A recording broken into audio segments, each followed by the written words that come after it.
नहमदुहु व नसल्ली अला रसूलिल करीम। एक सवाल है हमारे हैदरी दारुल इफ्ता अहले सुन्नत में ये आया कि अगर शोहर ने अपनी बीवी को ये वाले अल्फाज बोले कि तू आज़ाद है, तू मेरी तरफ से आज़ाद है, तो इस हवाले से क्या हुक्म है? क्या बीवी पर तलाक वाक़ई होगी या नहीं होगी?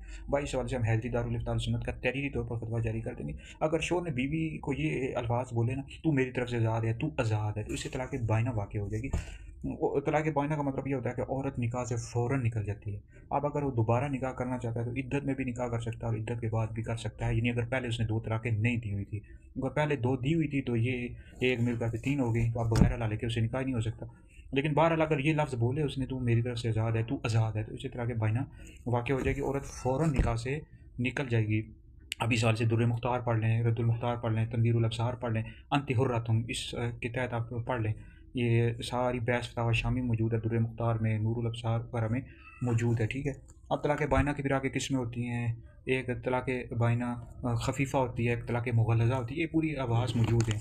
तो बहरहाल ये इस वाले से सीखना चाहिए, तलाक़ के वाले से सीखना चाहिए। जो मर्द होते हैं उनको पता नहीं होता, बाज़ का तो सरी अल्फाज बोल रहे होते हैं। किनाया में भी मर्द की नीयत पर डिपेंड करता है, किनाया के अल्फाज होते हैं, वो उनको पता ही नहीं था। हमारे माशरे में लोग शरीयत सीखते ही नहीं है, बाकी दुनिया का हर काम सीख रहे होते हैं, दुनिया के बारे में हर सब कुछ पता होता है कि फ़लाँ मुल्क में क्या हो रहा है, सियासत के हवाले से, वो पूरी दुनिया के हवाले से बहसें करते हैं, शरीयत का कुछ पता नहीं होता, और अल्फाज ऐसे बोल देते हैं जिससे बाद का तलाक वाक़ई हो जाती है और बीवी के साथ रह रहे होते हैं।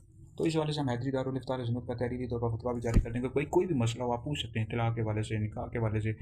लोग हमसे सवालात करते रहते हैं। हमारे हैदरी दारुल इफ्ता अहले सुन्नत के फतवा जहाँ सोशल मीडिया पर, यूट्यूब वगैरह पर मौजूद हैं, वीडियोज़ मौजूद हैं। तो भाई तलाक के हवाले से सीखें। जो जो नौजवान शादी अभी करना चाहते हैं या करेंगे, या जिनकी हो भी चुकी है, उनको भी चाहिए भाई तलाक के मसाइल सीखें। भाई तलाक किन अल्फाज से हो जाती है, किन अल्फाज से नहीं होती, किनाया के क्या अल्फाज होते हैं, शरीक के क्या अल्फाज होते हैं, ये पूरी आवाज़, तलाक बाइना क्या होती है, तलाक रजी क्या होती है, ये सारी आवाज़ हैं। ये आप पूछा करें, लोग हमसे सवाल पूछते रहते हैं, पूछेंगे तो आपका फ़ायदा है। तो बहरहाल कोई भी सवाल हो आप नीचे कमेंट्स में करें, इंशाल्लाह तफसील के साथ उसका जवाब दे देंगे।